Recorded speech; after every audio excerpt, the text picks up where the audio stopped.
నన్నయ్య మహానుభావుడు మనకు మొట్టమొదటి కవి పుట్టి ఆయన రాజరాజ నరేంద్రుడు అడిగాడు, మా పూర్వుల చరిత్ర, చంద్రవంశపు రాజులు మా పూర్వులయ్యా, వాళ్ళ యొక్క చరిత్ర భారతము, దాన్ని నువ్వు ఆంధ్ర భాషలో తెలుగు భాషలో రచించు అన్నారు.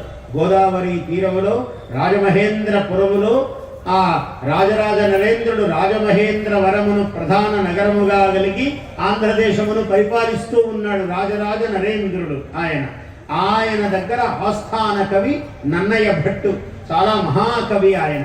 శబ్దశాసనుడు, వాగనుశాసనుడు అనే పేరు వచ్చింది. అప్పటికి భాష ఉంది కానీ పద్యము అంత సొగసైన పద్యము లేదు. ఆ సొగసైన పద్యమును మొట్టమొదటి రచించిన వాడు నన్నయ్య మహాకవి, ఆది కవి అని పేరు వచ్చింది.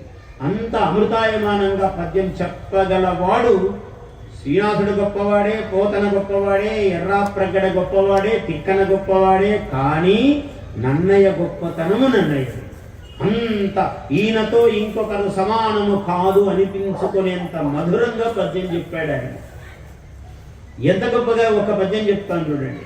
అసలు ఇట్లా వీణలు మ్రోగుతున్నట్లు ఉంటుంది, మంగళ ధ్వనులు చేస్తున్నట్లు ఉంటుంది పద్యం. రాజకులైక భూషణుడు రాజ మనోహరుడన్య రాజ తేజో జయశాలి శౌర్యుడు విశుద్ధ యశస్సరదిందు చంద్రికారాజిత సర్వలోకుడు అపరాజిత భూరి భుజా కృపాణధారాజన శాంత శాస్త్రవ పరాగుడు రాజమహేంద్రుడున్నతిన్. ఆ రాజమహేంద్ర, ఆ రాజరాజ నరేంద్రుని గురించి మొట్టమొదట ఒక పద్యం చెప్పాడు.